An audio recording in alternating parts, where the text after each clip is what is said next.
How's your day going? Good. Just picking up my daughter for a doctor's appointment. Oh, yeah. You? I've got a meeting with the board about the bathroom policy. Yeah, you probably read about it in the newsletter.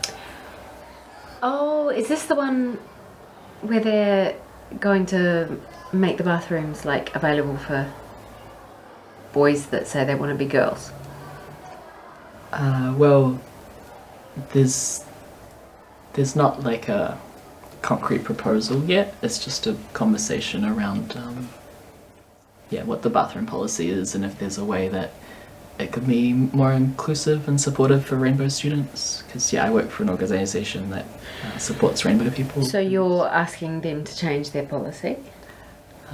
We're presenting how it is at the moment for some of the trans students and what's not working for them in terms of, their safety and well-being in the school. What about the safety of the girls?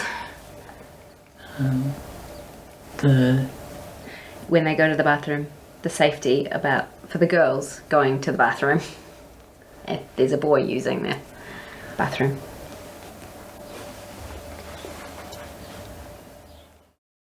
Picture this, a world where every conversation isn't a verbal battlefield, but a dance of empathy and understanding. A place where words aren't only tools, but brushstrokes on the canvas of connection, painting portraits of a shared humanity. Where every word spoken ripples through hearts and minds, sculpting attitudes and forging alliances. Words are powerful. They can uplift, heal and connect us, but they can also wound, divide and incite violence.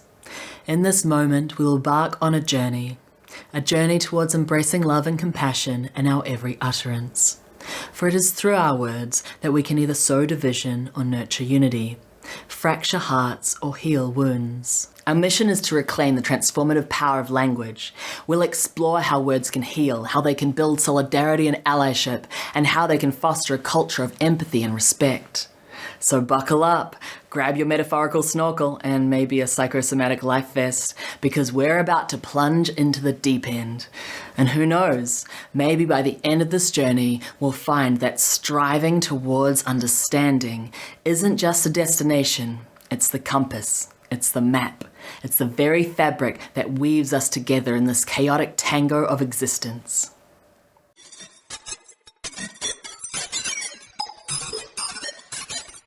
Kia ora, hi, I'm Bode, and this is... Marion. I have hired Marion. Marion's an actor. Yeah. And my name's Marion, and I'm playing the role of Elizabeth. And I'm being paid to do this. These are not necessarily my thoughts or opinions. I have a dream. I have a dream for all oppressed peoples and for all of humanity in general, that each and every one of us is able to stay connected to our integrity in the face of conflict. My hope is that we're all able to learn how to recognize our internal experience, how to understand our feelings and emotions, and still show up in ways that are in alignment with our values. My aim with this video is to teach you the tools, practical, tangible tools, as well as conceptual frameworks to be able to have really difficult and terrifying conversations with people in ways that are most likely to foster mutual understanding and mutual respect. But it seems some people don't want to listen. Here's my controversial hot take. Neither do we. Not really. And why should we listen to someone with transphobic views? Well, it depends what you want the end goal of the conversation to be. If you want to create an ally in the other person, if you want to see a shift in the other person's perspective, then we do need to change the way that we listen and the way that we respond. If you just want to dump your pain on the other person and just hurt them and then retreat back into your own life, then this video is probably not for you, and that's okay. Who am I to judge? My key point is that we cannot force a shift in someone else's perspective, but there are a lot of things we can do to invite growth in someone else, to pave the way for someone else's growth and change. There's a difference between listening. I know that my daughter would not feel comfortable going to the bathroom if there is potentially a boy pretending to be a girl in the bathroom.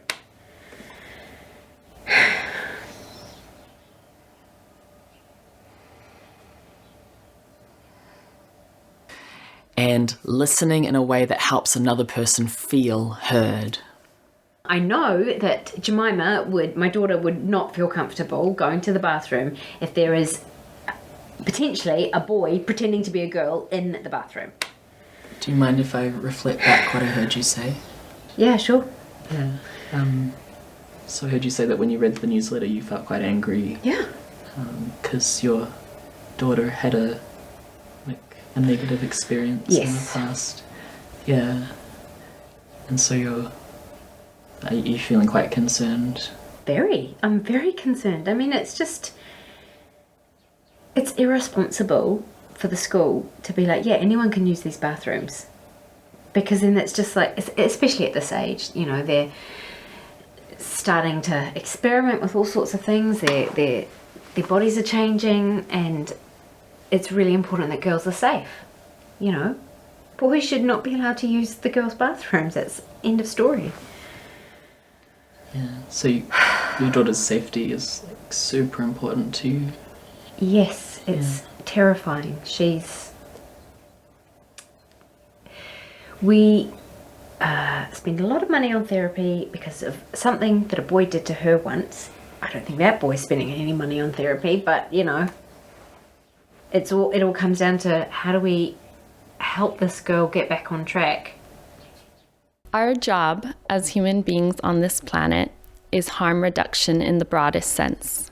Inherent in this objective is the knowledge that all human beings deserve to be heard and considered. Compassionate communication includes deep listening. This means more than just hearing words.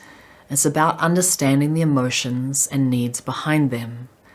When someone expresses a harmful view, it's easy to dismiss them as the enemy. But what if we approach them with curiosity instead? Ask yourself, what pain or fear might be driving their words? Try to listen without interrupting. Reflect back what you hear. For example, what I heard you say is XYZ. This technique, known as active listening, can transform a heated argument into a dialogue. Although it's not our job to listen to every single person we come into contact with, discernment and personal boundaries are also important parts of this framework. Key point 2 is that understanding is not agreeing. I might understand why someone said what they said, did what they did, behaved in the way they behaved, and I can still hugely disagree with what they said or what they did or how they behaved. They're skeptical of the Academy for fear that intellectual debates may well confuse them about the values they hold.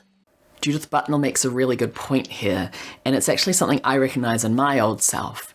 I used to have this fear that if I engaged with someone with transphobic values, that I would leave the conversation with a damaged sense of self, especially if they were like a public speaker professionally. I was scared that because of their commitment to their belief and their experience with debating, that I'd leave the conversation with a harmed sense of self and with diminished values, not because the other person was right in any way, but because of the aggressiveness that they might engage in the conversation with me in. I'm no longer scared of this because I understand my values to be grounded in something much bigger than myself, to be grounded in the empathic potential of humanity. That's something I can always return to. Key point 3, seek first to understand, then to be understood. Sarah Schulman says, no one can negotiate without being heard. If we're at a blocked conversation, if the conversation is at an impasse, someone needs to model empathic listening first, and unfortunately it's often not going to be the other person. Just because we choose to model empathic listening first doesn't mean that's a weakness or a character flaw. It means that we are showing, modeling by doing, how the conversation can go in a different route. But what, exactly, what is the thing that the anti-gender movement doesn't want to think?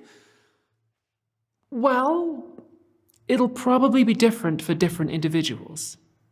J.K. Rowling has been massively radicalized into the movement in the last few years.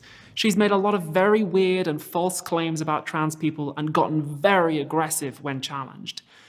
People have speculated about her trauma maybe causing that, but as a woman who's also survived an abusive relationship, that kind of public speculation has always felt a little bit gross to me. I don't want to do armchair psychology on anyone, even though I'm sure plenty of people would love to do some on me. It's just not the philosophy tube way. Resmaa Menakem says that many times trauma in a person, decontextualized, can look like personality. Trauma in a family, decontextualized, can look like family traits.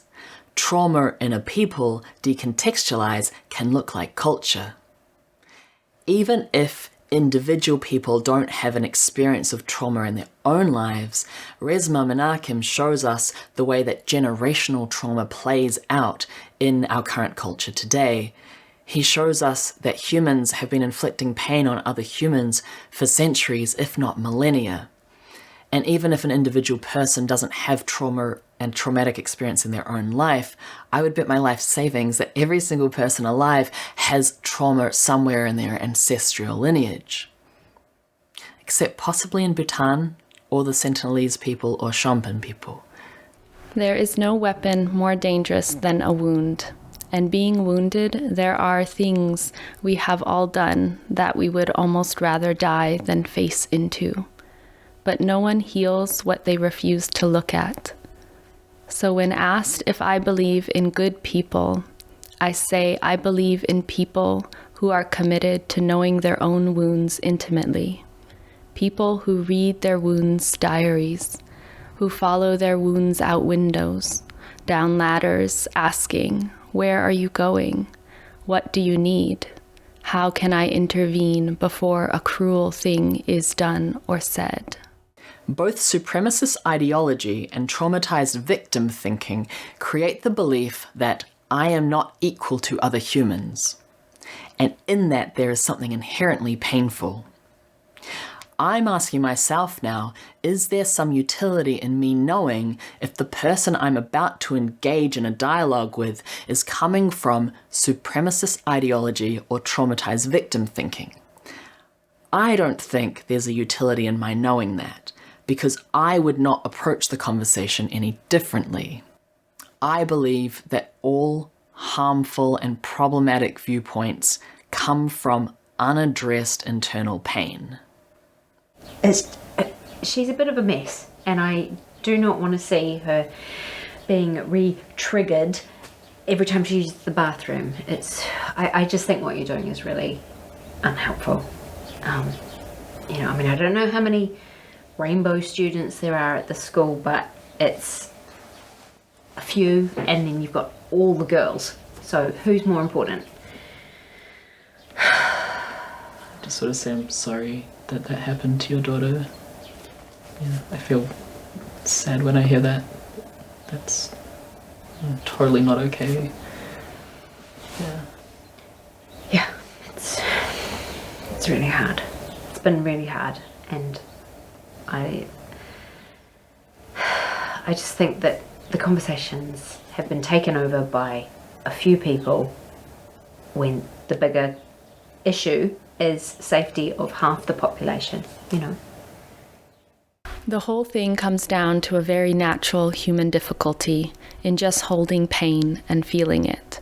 So we want to resolve pain somehow, and I can resolve my pain politically by attacking somebody else, rather than just being vulnerable and feeling my own pain. Contemporary industrialized society is not optimized for the teaching of compassion, nurturance, or conflict resolution. Many families mistake detachment and numbness for maturity, i.e., if I don't show emotions or feelings, then I'm the best version of myself, and if you show emotions or feelings, then you're the worst version of yourself, and you're the worst version of a human. Dehumanization continues to be one of the greatest threats to humanity. Every perpetrator of terrorism sees themselves as a victim. This isn't just true for individuals, but for entire groups. Terrorism is psychological warfare, and so it requires a psychologically informed response. Hurt people. On a larger scale, shared trauma creates strong bonds between survivors, often leading to an us versus them orientation, which can perpetuate the cycle of violence. It's why, when faced with conflict, we see and hear dehumanizing words like infidels, rats, animals, terms that make it easier to justify atrocities because they first strip away the human status of the other. In general, non-violence tends to be the most effective means of resistance. According to a study by political scientists Erica Chenoweth and Maria Stefan, between 1900 and 2006, non-violent resistant campaigns were twice as likely as violent ones to achieve their stated aims. The African National Congress, the political party that ended the apartheid regime in South Africa, largely refrained from terrorism against civilians. Inspired by Mahatma Gandhi's non-violent resistance in India, the movement was intimately linked to the understanding that a country conceived in bloodshed would be caught in an endless loop of ethnic violence. The African National Congress refused to terrify and traumatize white South Africans because it was not trying to force them out. It was trying to win them over to a vision of a multiracial democracy. My vision is not that people labelled TERFs or transphobes be jailed or fined or silenced. My vision is that people currently holding transphobic views are moved to see the humanity in all of us. A move to understand that trans people are safe, are loved and are loving, that we are not a threat to them or to anyone else, that we are just trying to express our own authenticity. My vision is that people currently holding transphobic views understand that our joy, our freedom, our love, our expression, our authenticity is not going to encroach or impinge on their love, their freedom, their joy, their safety, their authenticity. It's my belief that if people feel truly safe, truly connected to their own values and their own authenticity, and connected to others around them, then they won't engage in transphobic rhetoric.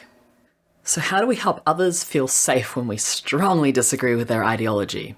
I no longer use labels for people who are expressing harmful or even dehumanizing views. I no longer use the term TERF when I'm engaging with someone in a dialogue. Instead, I will use the term someone currently expressing transphobic views.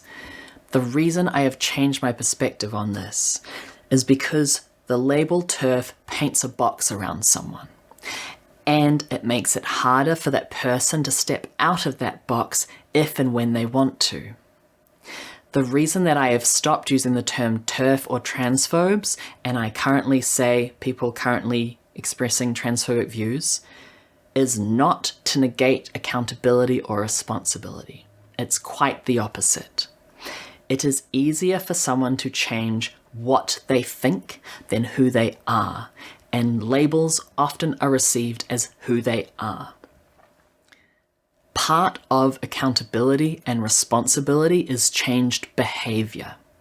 If we label the behavior, it is much easier then for someone to see the path to change that behavior than if they receive the message from us that their ideas and values are part of who they are intrinsically. When I name the behavior instead of labeling the person, I am showing them a path to change. It is my goal to connect with compassion to the person behind their fear or pain.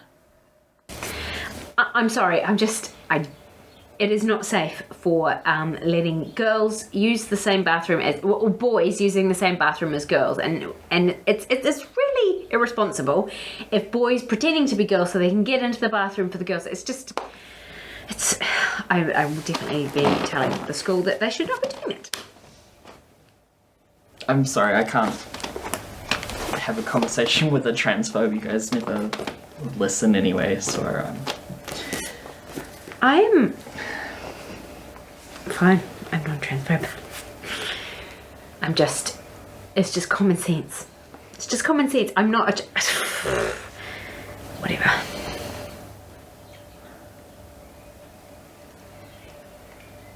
Key point 4. Don't call people labels. Name their behaviour instead.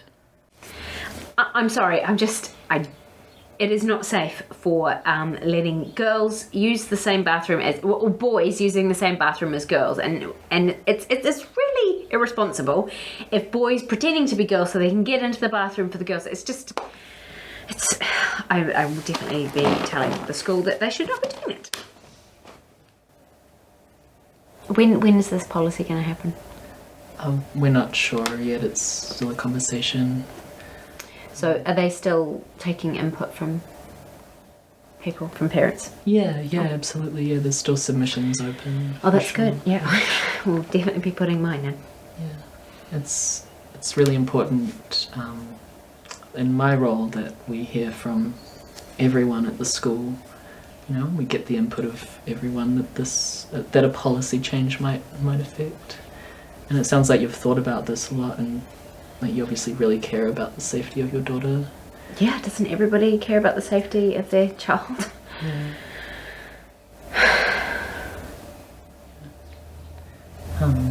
Do you mind if I share, like, the way that I see it? Yeah, sure. Yeah. I totally agree with you that the safety of children is like so important. Children and young people. Honestly, I can't imagine anything more important in this world than the safety of children and teenagers. And what I am not on board with is like the way that things currently are, because we have like some young trans girls here who, if they use the boys' restroom, they experience things similar to what your daughter experienced: harassment, bullying, or they'll just not use any restroom at all, and then we see really high rates of urinary tract infections. And so the safety of our rainbow students is really important to me. And I'm sorry, I find this like a child has a UTI versus a child getting sexually assaulted in the bathrooms. I mean, I know that's really uncomfortable, but they're not necessarily traumatized by it for the rest of their life. It's just, I don't see it on equal footing. I'm sorry. Yeah, no, I understand that. And I just feel like you're just trying to make it seem like you're being really understanding, but it's just as a means to an end to get your agenda through. I would never want to do anything that put your daughter or any other girl at the school in danger, and I don't want any policy to create a space that's unsafe for any of the students here. And I believe there's a way we can find that can support the safety of every student here. And like I hear your concern, and it's really important to me that we hear from all the parents as well. You know, and these trans girls at the school, they have parents too that are really worried for their safety. Nonviolent communication requires quite a transformation from how many of us have been programmed to communicate. Many of us have been programmed to communicate in terms of a language of categorizing people and their actions, to judge what they are for doing what they're doing. I was working in one culture, in Malaysia, that had a radically different language than the one I was taught.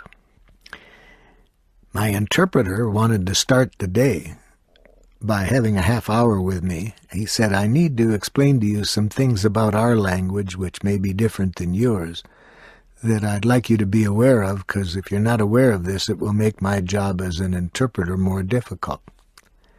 So we met for a half an hour before the day started. And he said, "You know, Marshall, it's important to be aware that in our language we have no verb to be in the sense of judging what people or their actions are. So if you use any language today that judges people or their actions in that way, it will be very hard for me to interpret." I thought of this for a moment, and I thought to myself, how can I go through a day without insulting people? My brain had been programmed to think moment by moment in terms of what will people think of me? Will they judge me right or wrong, good or bad, appropriate or inappropriate? And I was taught to judge other people this way. So the thought of a language that didn't contain this, it kind of amazed me. And so I said to my interpreter, well, how will you interpret today then if I should say to somebody, you're selfish? He said, oh, Marshall, that would be a real challenge because, as I tell you, we don't think that way. I said, well, how will you interpret that then? He said, well, if you say to somebody, you're selfish, here's how it would sound like in our language. I would say, Marshall sees you taking care of your needs, but not the needs of others. He'd like you to take care of the needs of others as well. When I heard that, I smiled and I said to myself, my goodness, that's pure nonviolent communication. Well then, why was I there to teach them their native language? Well, actually, I wasn't there to teach them nonviolent communication. Nonviolent communication was their native language. Their one senator for 60,000 people asked me to work with his people because logging interests were coming into their habitat and destroying their environment. And his people didn't know how to speak with people who worked for the logging interest, who spoke a different language. So he was wanting me to show them how you communicate with people who speak this different language. O.J. Harvey at the University of Colorado went around the world and took samples of literature from different cultures to see how often this verb to be was used in judging people's actions, good, bad, right, wrong, etc. And he correlated this with measures of violence, violence toward oneself, violence toward others. And he finds a high correlation. The more cultures think in terms of what people are and their actions are, the more violence in those cultures. I want to invite you to ask yourself this question. How would I like other people to show up in dialogue with me?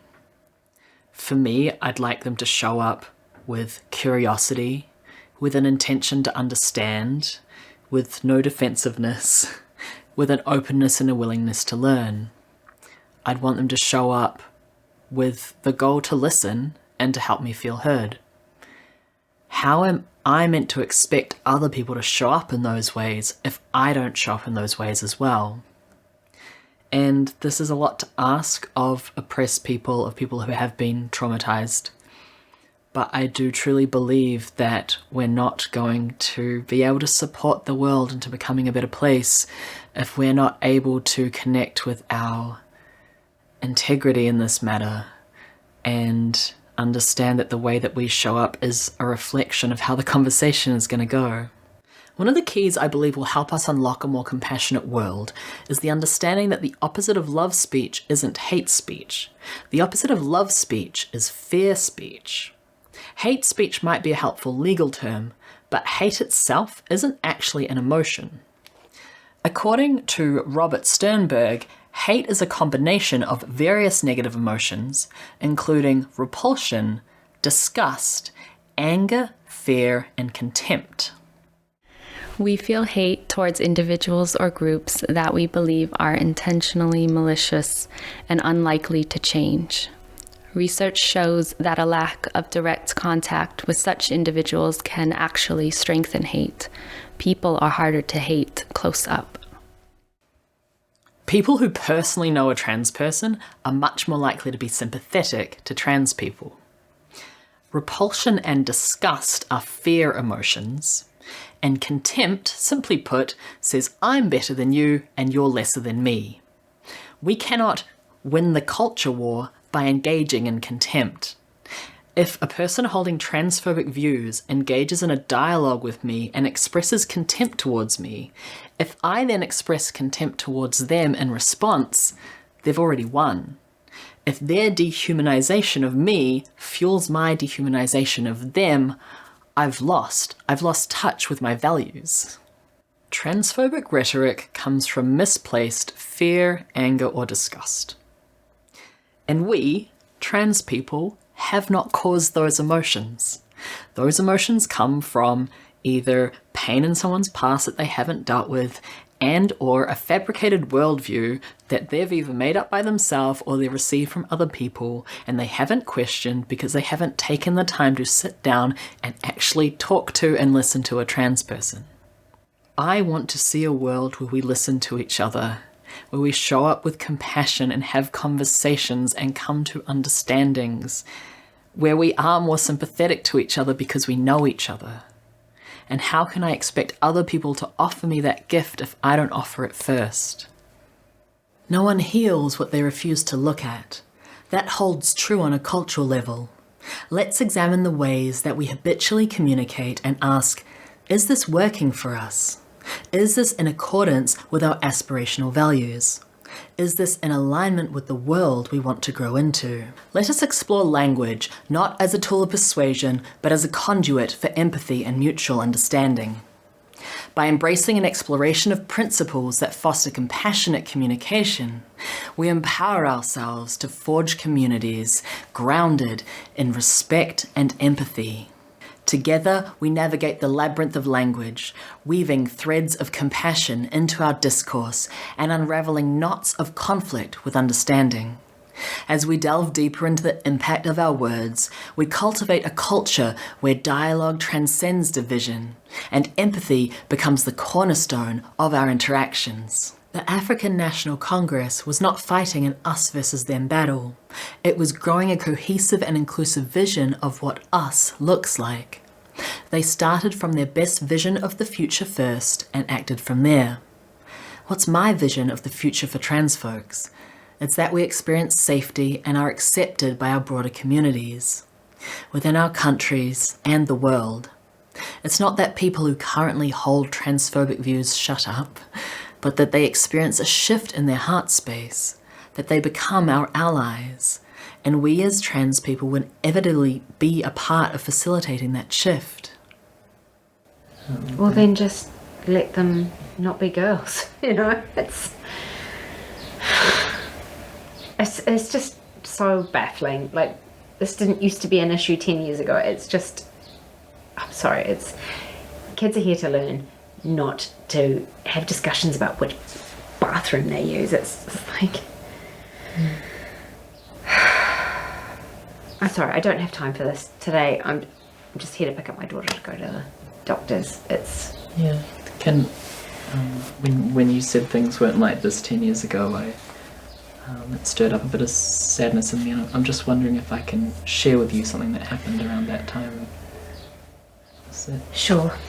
Yeah, we had, well, I wasn't in this role at the time, but my organisation was working with a trans girl. She was 14 or 15 and being made to use the boys' toilets at school, and the boys would stuff her head into the toilet bowl and flush it, and lock her in there and bar the door and not let her leave and go to class, and like physical violence. And the school was hearing from parents that were saying, well, she can't use the girls' toilets because I'm worried about my daughter's safety. Okay. I need this to stop. Yeah, okay. I'm sorry. I'm really sorry that happened, but it's... Yeah, I feel like it's either one thing or the other thing. Like, I don't know. I feel like girls, the majority, all of the girls should be able to go to the bathroom and not be worried about who's using the bathroom. I mean, girls can be catty anyway, so that's already enough. So I don't want them worrying about whether the boy girl does something or not. It's just the worry of that, of them being in a bathroom with a boy. It's a lot to think about. Yeah. When they've already had something happen, then they will probably decide not to go to the toilet and get UTIs. So I just want to say at the top of this policy is that all our students are safe, that all the students' safety is taken into account. Mm-hmm. and that's really, really important to us. And I'm not committed to a certain strategy around what that looks. I just know how things are now are not working for our rainbow students, but I don't want that to then become a situation that it's not working for other students. You know, that's not the outcome I want to see. And I really believe that we can work with the board and the input of the parents to find a way that everyone's safety is supported and upheld. Good. Anyway, sorry, my meeting's now. Sure. I really appreciate that you're open to having this conversation, because I get it's like a really hard topic. It's very hard. It's not what I was expecting this morning. Yeah. I hope your daughter feels better soon. Yeah, thank you. Thank you.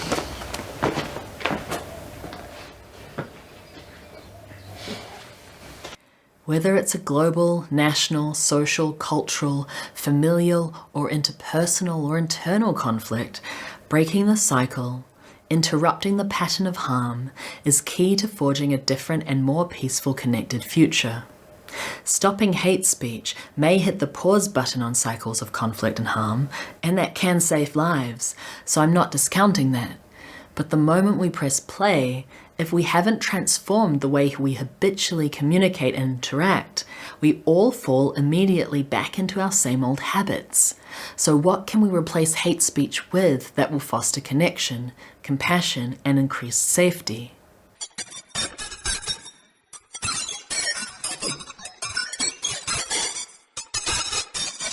Thorne talks throughout her video about how people expressing transphobic views just won't listen.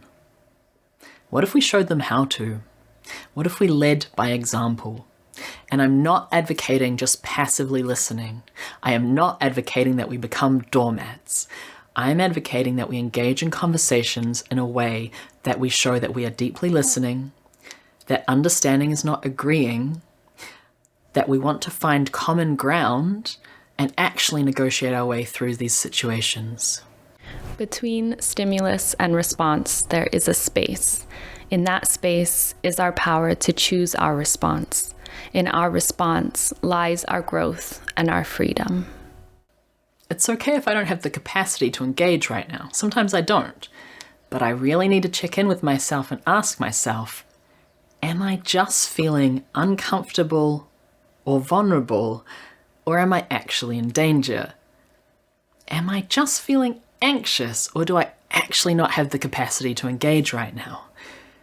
Being human is feeling vulnerable sometimes, feeling uncomfortable sometimes, feeling anxious sometimes. These feelings don't necessarily have to indicate that I'm not able to engage. I really need to practice discernment about my true capacity, or am I just trying to avoid uncomfortable feelings? Find common ground. Identify shared values and goals. Even with those who oppose you, there's usually some common ground. Maybe it's a shared concern for safety, community, or family. Highlighting these shared values can open the door to empathy and resolution. As a scientist, my approach has always been to provide as much data as I can to make my point. My assumption was that people are logical and want to know the truth. So if I just bombard them with data, it should sufficiently work to make my point and even change their minds, right? Wrong. It turns out that throwing data at people isn't at all effective in changing minds, and especially hearts. Instead, people just find it super annoying. Sorry, everyone. Luckily, research has provided some guidance about best practices. And not surprisingly, they all suggest what our parents have been telling us for decades. You catch more flies with honey than with vinegar, or data. In fact, it turns out that instead of citing why you are right and someone else is wrong in a heated conversation, one of the most effective strategies you can use for changing someone's mind is to find areas where you agree. I'm sorry, I know that Jemima, my daughter, would not be comfortable going to the bathroom with a boy who's pretending to be a girl. You know, it's not safe. Well, actually, trans girls are girls. They're not boys pretending. Like, gender is innate, so they have a sense of knowing that they are a girl, and so it's not like about pretending. And they don't pose a threat to girls at all. There's a study that was done in New York that shows that that if we let trans people use the bathroom that aligns with their gender, it actually doesn't increase the danger of anyone else using the restrooms at all. Sorry, what? I said based on what? I mean... So it was a study they did in New York with like bathrooms that they let trans women use the women's bathroom and for like years, and no one was attacked or anything. So like, you know, men don't just go in and boys don't just go in pretending, you know. Everyone has got a study to quote these days, you know. I'm wondering. Sorry. I'm wondering, how did that feel to receive? Awful. Yeah. Yeah, it was just that. Yeah, compared to the reflection. Yeah, asking for permission to share it's so disarming. Yeah. To have someone ask for permission to share their opinion that is obviously going to be opposite, but it's just like you're asking the person to be open, and it's just like, well, I can't be abrasive to that. Yeah, it's harder to feel combative. Yeah. So even though I was quoting a real study with real statistics, like it doesn't absorb. Not interested. Not interested. Not interested. I'm like, everyone sees studies these days. Everyone's got. There's research shows, or there's a study here all over the place. Yeah. But if you'd said that after, I feel like I would have been more open to it if you'd done it in that reflective, permissive way. Yeah. After like I'd spent quite a bit of time acknowledging your lived experience and reality. Yeah. Express yourself without blame.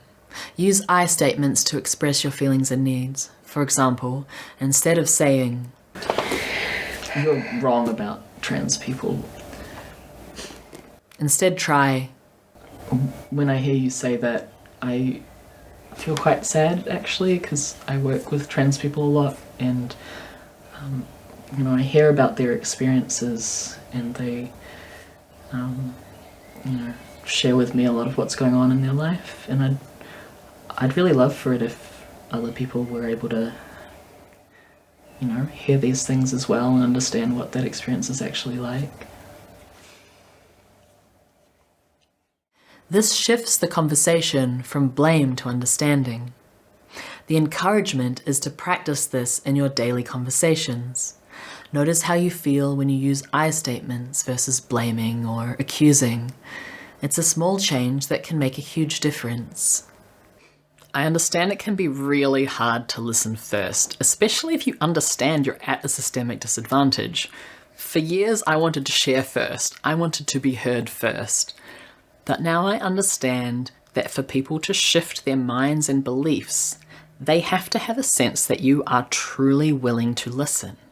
And to have that sense, you have to truly and willingly listen. So now I let other people share first. I ask inquiring questions. I reflect back what I hear, giving them a sense that they are actually being listened to, which then in turn will make it more likely that they will listen to me. Let's review what we know. We're all human beings living on the same planet. Human beings are relational creatures. Humans need humans. Punishment doesn't work to change people's beliefs or worldviews. So what if we viewed transphobia as a social contagion? If we knew how to stop the spread of that social contagion, why wouldn't we? And what if we viewed compassionate communication or love speech as a social contagion too? No one is born homophobic. No one is born racist. These things are all taught. So too is empathy taught. So too is language taught. If we view love speech as a social contagion, the more we live it and practice it in our everyday lives, the more it'll catch on, the more other people will start living that too. Only when compassion is present will people allow themselves to see the truth. Something that'll help us here is understanding that it's not about stopping transphobes, it's about stopping transphobia. It's not about stopping racists, it's about stopping racism. It's not about stopping misogynists, It's about stopping misogyny. This is not about giving people a free pass. Understanding is not agreeing. A big part of compassionate communication is accountability, and a key part of that is believing and understanding that people can change. I know no one who has embraced a love ethic whose life has not become joyous and more fulfilling. The widespread assumption that ethical behavior takes the fun out of life is false. In actuality, living ethically ensures that relationships in our lives, including encounters with strangers, nurture our spiritual growth.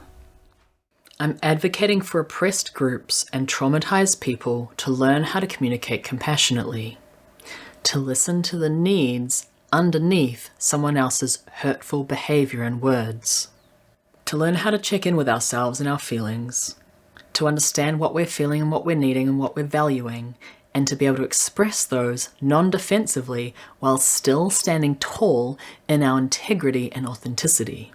To learn discernment, allowing ourselves to not engage with every person who holds harmful views, who tries to engage with us in conversation, but also sitting with the discomfort and leaning into the challenge and understanding when we are actually resourced enough to have this conversation. Society must be organized in such a way that man's social, loving nature is not separated from his social existence, but becomes one with it. If it is true, as I have tried to show, that love is the only sane and satisfactory response to the problem of human existence, then any society which excludes, relatively, the development of love must, in the long run, perish of its own contradiction with the basic necessities of human nature. Right, we're going to de-roll now. Cool. Which is something we do after difficult role plays. Well, it's an invitation. You're welcome to. I definitely want to. Yeah, cool. So 3 reasons why you are not Elizabeth. I'm not Elizabeth because I think love is love. I am not Elizabeth because I believe that everyone deserves to feel comfortable in the world. And thirdly, I don't want to miss out on any part of what somebody else could be by putting my stuff onto them. Yeah. Thank you. Yeah. The reasons that I'm advocating for this approach to communication and conflict resolution in these really difficult discussions is threefold. I'm just going to talk from my perspective, but I believe that this can translate to the experience of a lot of people who have been oppressed or traumatized or abused. Number 1 is the way that people treat me. Everyone in the world deserves love, compassion, understanding, and support. We shouldn't have to work for these things. And if I show up in a loving, compassionate, open way in conversations, if I show that I am willing to listen and I truly help people feel heard, they are more likely to treat me better. And that makes me feel better. Number 2 is the way I treat other people. I was the victim of horrific, targeted, homophobic bullying as a young child. This affected me in deep ways that I didn't even fully realize until 2 decades later. It affected the ways that I spoke to other people. It affected the ways that I showed up in relationships. I had a shorter temper for it. I thought the worst of people. I thought the worst of their actions, of their behaviors, of their intentions. And in that, I was harming my own relationships. I was losing partners and friends to my traumatized behavior. Learning how to communicate compassionately with people who I hold differing views from, whether that's a little bit different or extremely different, has actually helped me treat the people that I truly do care about, my loved ones, better. Thirdly, is the way I treat myself. I hold the view that there's far less distinction between the way that we speak to others and the way that we speak to ourselves that we might like to think. Learning how to communicate with people who I disagree with or who hold really harmful views or actively harmful behaviours towards me, learning how to still engage in compassion with them has helped me talk to myself kinder. The way I speak to myself now is softer, it's gentler, it's got more compassion. I'm not trying to punish myself or tell myself that I'm wrong or hurtful or harmful. I show up in conversations with myself with curiosity, openness, and a willingness to hear myself and to learn. If we're going to change the world towards more compassion and interconnectedness, it's going to take a revolution of communication. And that revolution starts with us. Cool. Good. Thank you. Thank you. So where to go from here? Please like and subscribe if you haven't already. I will be posting more videos on compassionate communication and nonviolent communication going forward, and I really want to do more role plays as well, because I actually think they're a really good way to learn. Instead of me just saying you should do this and don't do that, is like actually seeing it in action is way more helpful. If you want more like content in terms of like actually practicing, depending on where you are in the world, there are often nonviolent communication trainers in your area that will run practice groups, so or online ones as well. So depending on your time zone, you should be able to find them on some of the NVC websites. I'll pop them up here.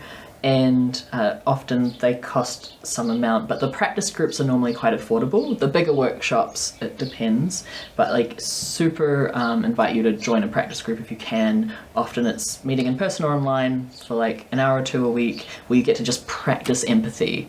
And it sounds like, I don't know, so easy and simple, but it really is like something, you know, it's like anything, you need to practice, right? You don't just get a bicycle and you're like, oh, look at me. It's you know, you're gonna fall off a few times and graze your knees and be like, oh, I was really embarrassed about that. I hope no one saw that. You know, it's the same with empathy. It can feel really clunky when we first start trying to change the way we engage in conversations. So yeah, highly recommend joining an NVC practice group or make your own, you know. Meet up with a friend and just like practice, role play. I find role playing really helpful because I have the option to pause at any time if I start getting like overstimulated or triggered or upset, you know. I wouldn't necessarily advise going out and finding someone in the world and Some random and like, what do we disagree on? I want to practice my empathy at you, you know. Or if you do, find someone that you have a small disagreement about, you know, that feels like not very big, you know, that you don't really have an opinion on as like too much, like, I don't know, pineapple on pizza. Blue is the best colour. Blue is the best colour. Actually, it's green. I don't know, I think, controversial opinion, that Pitch Perfect is a good movie. My colleague does not. So then we can... Not me. Different person. So then we can practice like some conversation around That's this a safe one. thing That would that be a is safe just so conversation. safe, and I really actually don't care about the outcome of the conversation.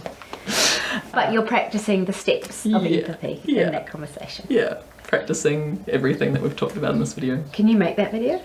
About me and my colleague talking about Pitch Yeah. Perfect. I think that would get a lot of hits. Why Pitch Perfect is actually a masterpiece.